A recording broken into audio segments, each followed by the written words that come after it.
Spurs Nation, episode number 15, Spurs versus Newcastle on a Tuesday. Couldn't watch the game, was busy working my new job, but I was supporting my Spurs today.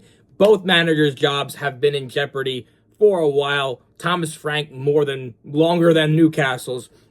Newcastle lost 3 in a row in the Prem. Spurs still have no Prem wins in the 2026 calendar year. Sweating. But here's our lineup. Vicario in goal. We had Gray, Dragusin, VDV, and Spence on defense. Gallagher, Basuma, and Sarr at the midfield.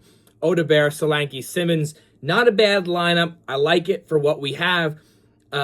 We get to see Spence back on his speed, which we needed desperately along the side, and it showed today on his side of the defense. Newcastle goes up early, 1-0 in the first half. Not really early, but in that extra time of that first half, and that's extra stoppage time from all the injuries and such, and yellow cards that, of course, we collected, we fall asleep on an avoidable goal. Of course, we fall asleep at the end of the half.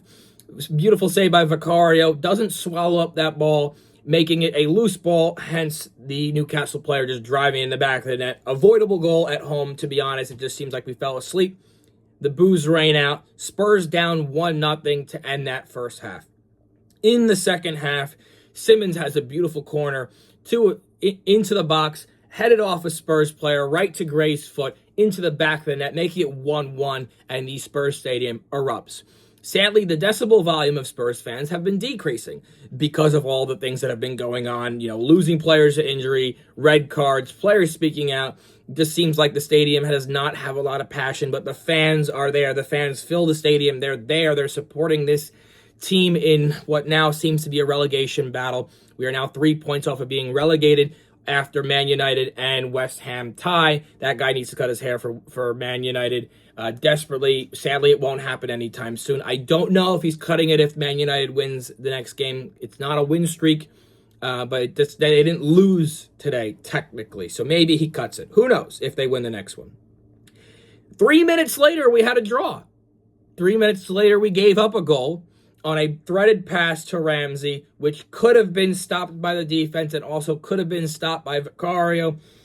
At this point, it's like, whatever, fine. 2-1, Spurs lose to Newcastle at home.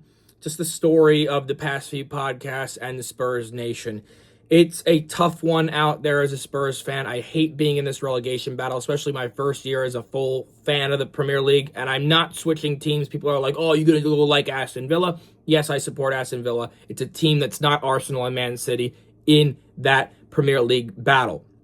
Hopefully winning Aston Villa. Would love the Spurs to somehow win, but it's not feasible at this rate that we're going.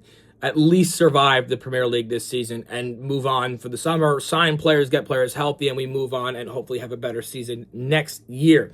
But after today, we have 12 days off to recoup injuries. Seems like Odegaard left with an injury.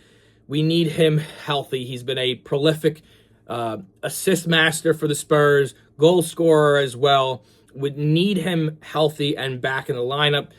Good to see Spence back. We would love to see Udogie. Of course, we have Romero coming back in 3 games now.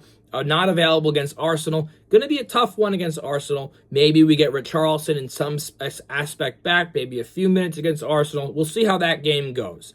Don't know how it's going to go. Probably really bad. Just don't get killed.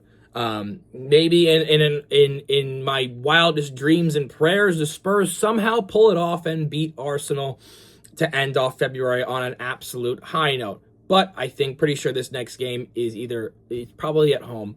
But we need to win some game going forward in 2026. We need a calendar win in March because we just somehow need to get points and survive this relegation battle. It's between us,